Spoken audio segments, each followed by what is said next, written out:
Put yourself in Job's shoes. You lose your entire livelihood and all your children in a matter of minutes. What is your reaction? What becomes your attitude towards God? What becomes your posture towards God? How do you even speak to God? How do you worship God? Maybe in that moment you dare ask yourself, is God even God? What do you do?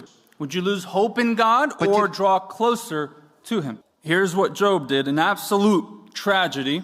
Then Job arose and tore his robe and shaved his head and fell on the ground and worshipped. And he said, naked I come from my mother's womb, and naked shall I return. The Lord gave, and the Lord has taken away. Blessed be the name of the Lord. In all this, Job did not sin or charge God with wrong. Job seemingly lost everything.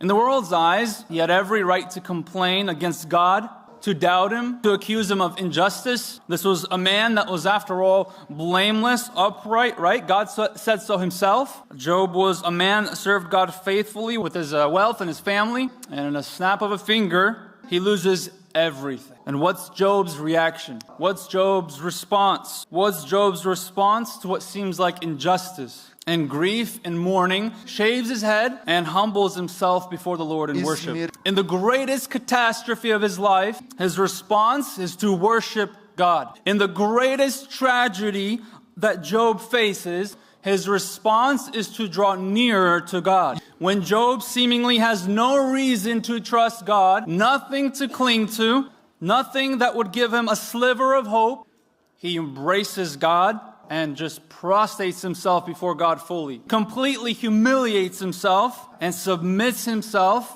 and his disastrous situation to God. That is faith. That is worship. That is thanksgiving. That is what we are called to do.